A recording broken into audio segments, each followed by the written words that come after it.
Hello friends, welcome back to this JCA Ecosystema channel. Today I have a new video where I'm going to show you how to weld without a welding machine. You might be wondering, what's it like to weld without a machine? Electric welding. If you watch the video, you'll realize it. I'm going to give you a perfect explanation of how to do it in both a practical and theoretical way. Let's go to the workshop. Well, we're in the workshop and now we're going to see how to do it in practice. Here we have an electric welder that's an inverter, this one here, and if we can see the power is 140 amps. We're going to do one thing, we're going to measure the voltage at the output of the two welding cables. This is the inverter welder. And here we're going to measure the voltage on the tester.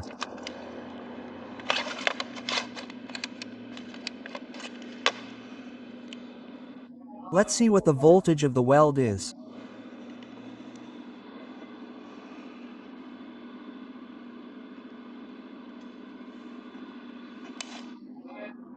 Let's see, by 200 common.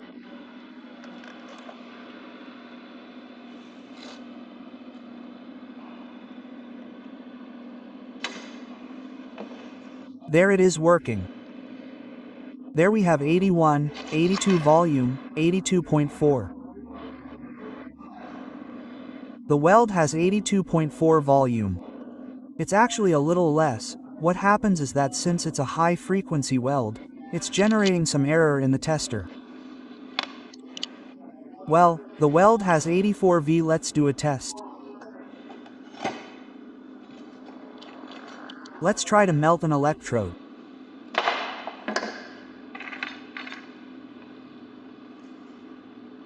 Let's do it. Let's try to weld with the machine. We're welding with the machine.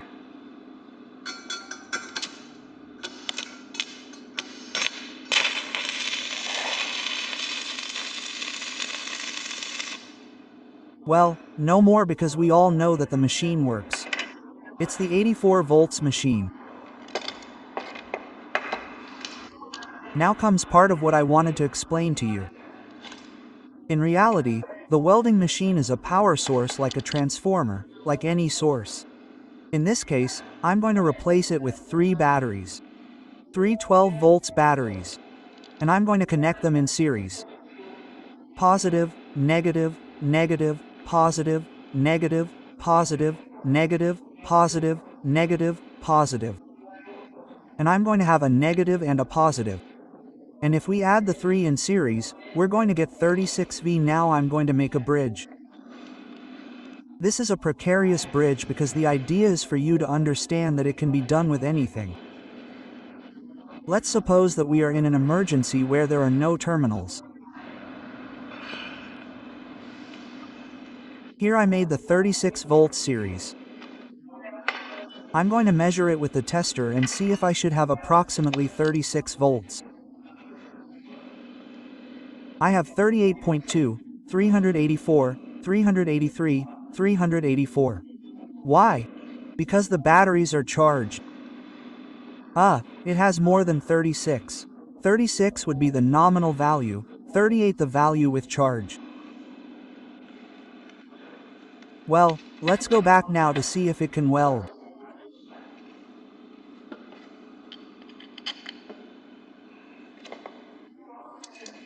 We're going to do it really badly, with an electrode and clamps.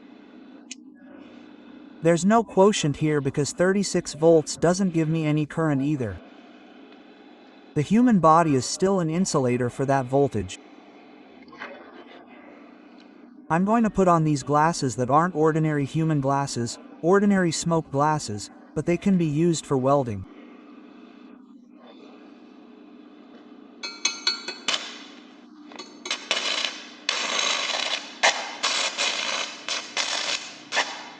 Look, the power is tremendous.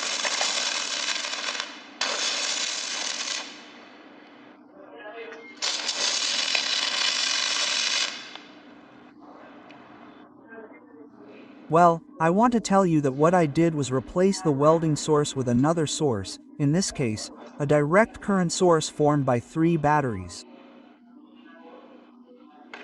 2 can also be used. I'm going to put 2 on right now. Right now I'm removing one and it's going to produce fewer currents. There it is with 2. The minimum needed is 2. 3 already generates good power. And finally, as a curious thing, I'm going to show you a lithium battery that everyone is familiar with, and we're going to do the same thing, because as I said, what really needs to be generated is a power source and an electrode.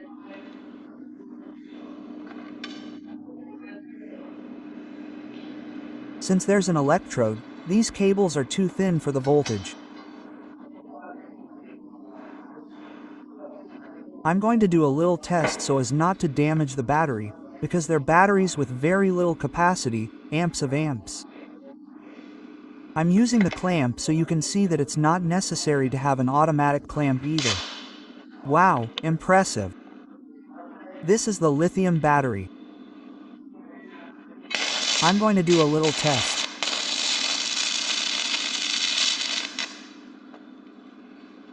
The currents aren't designed to consume 100 amps, but I was able to show you this battery has 24 amps.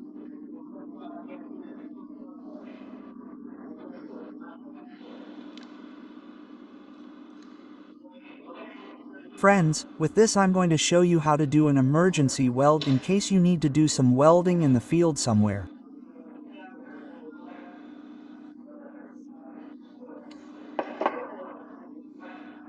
All you need is an electrode like this one, because without the electrode you won't be able to weld because the arc is formed because it has a flux that melts, generating an inert gas that surrounds the weld and doesn't oxidize. Since it doesn't oxidize, it welds perfectly. If we had a wire, like in the case of this weld, here we have a Mexican weld.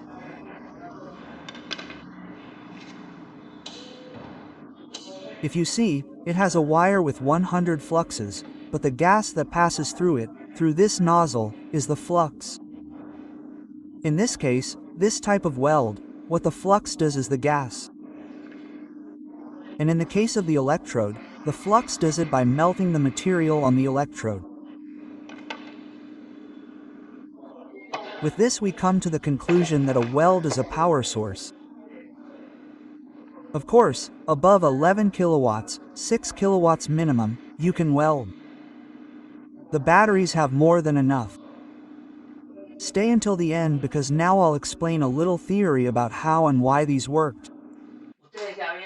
You have already seen the basic and theoretical concepts of how welding is done. It is actually a power source that has a certain voltage and the effect is practically done by the electrode. The important thing is that it has the necessary power. When we talk about power, I made a graph here, as I always do, a small sheet that I do freehand.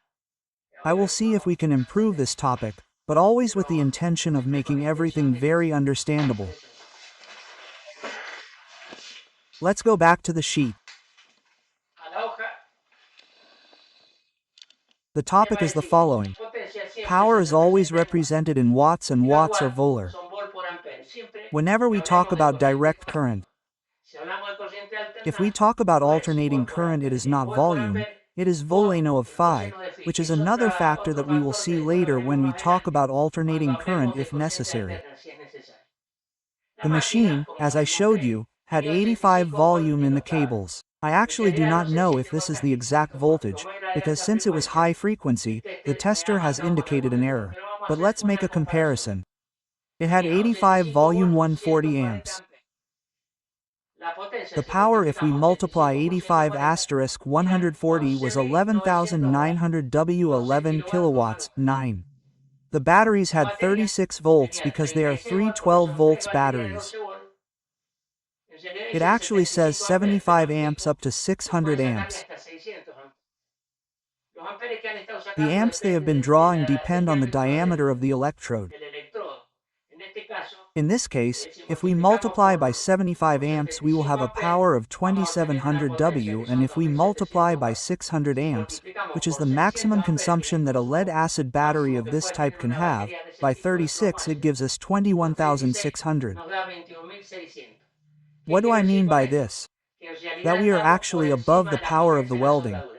We had much more power because the welder had 19,900 and the batteries had 21,600. It is very important to note that you can weld with anything, as long as you have an electrode, because the electrode forms the arc because it has a flux that, when melted, creates an inert area where you are welding. It helps generate the arc and, in turn, does not allow the weld to oxidize.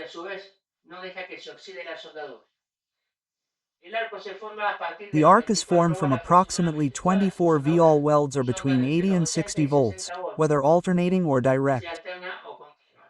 In this case, what I wanted to show is that you can use simple batteries, in a place where there is no current whatsoever. Let's suppose that a caravan of cars breaks down, one of them. If you remove the 3 batteries from 2 cars, from 3 cars, in this case, you can weld and repair the broken vehicle. Then you put it back. I did another test with a liquid battery that I have there of 48 volts 30 amps. Those are the factory values. It would be 100 W. I also managed to weld with 100 W in this case.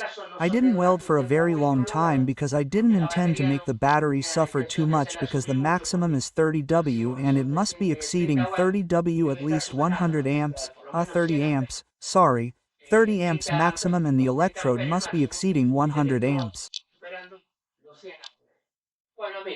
Well, friends, I wanted to tell you all this so that you can see that theoretically it was possible to weld without a machine. With 3 batteries, even with 2, you can weld without any problems, as long as you have an electrode. If you have a wire and you want to weld with a wire, you would need an inert gas so that the weld does not oxidize, but the arc is formed after 24 hours. That's all for today. I hope you liked it. Some people may have known this, but others may not. And the way I explained it to you, I gave you the theoretical values and the practical way where you can see that since we had more than enough power to generate welding, we could even drill holes in the material.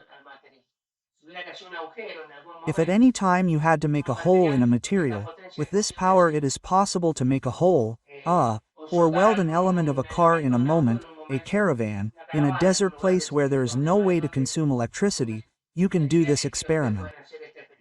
That's all for today. Thank you very much to the people who have given me some answers, who have asked me some questions.